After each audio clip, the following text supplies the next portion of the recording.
नमस्कार, आप सभी का स्वागत है। आप देख रहे हैं न्यूज 24। मैं हूं आपके साथ अंजलि आनंद और बुलेटिन की शुरुआत करते हैं इस वक्त की बड़ी खबर के साथ।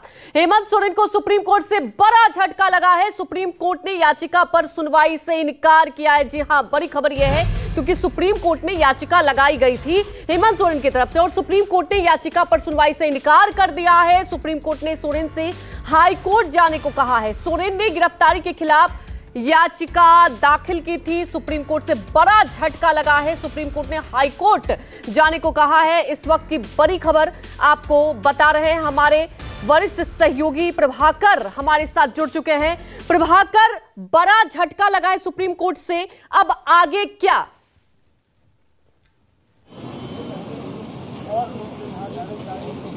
देखिए, निश्चित तौर पर इस झटका को बड़ा ही झटका कहेंगे क्योंकि कल जब तत्काल इस मामले की सुनवाई की मांग की गई और जब मुख्य न्यायाधीश ने कहा कि हम कल सुप्रीम कोर्ट कल सुनवाई करेगा, तो आज लोगों को उम्मीदें थीं और निश्चित तौर पर हेमंत सोरेन को भी उम्मीद रही होगी। हालांकि हमारे जैसे कोर्ट रिपोर्ट करने वालों को यह पता था कि चूंकि ऐसे ही मामलों में मनीष सिसोदिया की जब गिरफ्तारी हुई थी और मनीष सिसोदिया जब सीधे सीधे सुप्रीम कोर्ट आ गए थे, उस समय सुप्रीम कोर्ट ने कहा था, यही मुख्य न्यायाधीश ने कहा था कि आप सीधे सुप्रीम कोर्ट क्यों आ गए हैं, आपको हाईकोर्ट जाना चाहिए। और उन्होंने बिना सुनवाई किए हुए मनीष सिसोदिया को हाईकोर्ट भेज दिया था।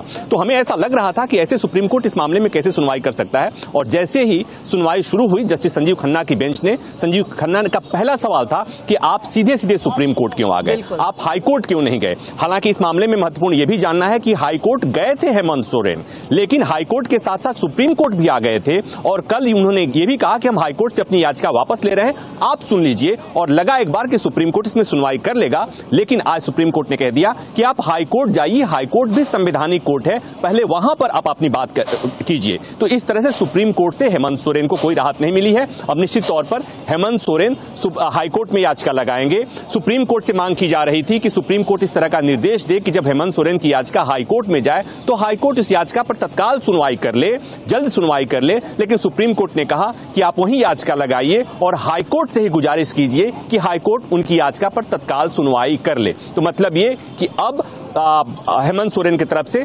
हाईकोर्ट में याचिका दायर की जाएगी और अगर हाईकोर्ट से कुछ राहत नहीं मिलती है तो फिर वो एसएलपी में उसके बाद हाईकोर्ट के फैसले के खिलाफ सुप्रीम कोर्ट आ सकते हैं। लेकिन फिलहाल उन्हें हाईकोर्ट में याचिका दायर करनी होगी और हाईकोर्ट के फैसले का इंतजार करना होगा।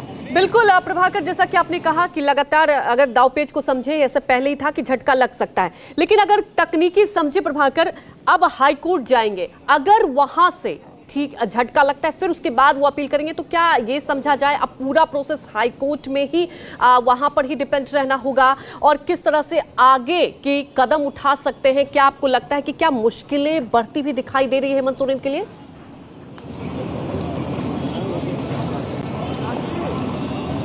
निश्चित तौर पर मुश्किलें बढ़ती हुई दिखाई दे रही हैं और मैं बहुत पीछे जाने की जरूरत नहीं है। चाहे मामला जैसे अगर दिल्ली का मामला अगर ले लें, मनीष सिसोदिया का मामला ले लें, संजय सिंह का मामला लें, इसी तरह के ईडी का मामला था, इसी तरह से गिरफ्तारी हुई, इसी तरह से अदालत के दरवाजे खटखटाए गए, हाईकोर्ट से राहत नहीं मिली, मामला सुप्रीम कोर्ट तक आया, सुप्रीम कोर्ट में अभी भी याचिकाएं पेंडिंग है। तो कहने का मतलब यह है कि कानूनी लड़ाई की शुरुआत हो गई है, इतनी जल्दी राहत मिलती हुई नहीं दिखती। संपत्ति है तो इसलिए अब उनका पाप का घड़ा जो है फट गया है और इंडी अलायंस के पास अब कोई मौका नहीं है दूसरा। एक आखिरी सवाल है सर आपसे, वो लगातार प्राइवेट चॉपर में कहीं दूसरे स्टेट में जाने की कोशिश कर रहे हैं, क्या आपको लगता है कि झारखंड की सरकार स्थिर है, उनके पास एमएलए हैं, वो प्रूफ कर सकते हैं अपनी सरकार? अभी तो शपथ होगा, शपथ के बाद राज्यपाल महोदय ने समय दिया है, 10 दिन का इंतजार करना चाहिए अपने को। सर 1 मिनट रुक जाओ।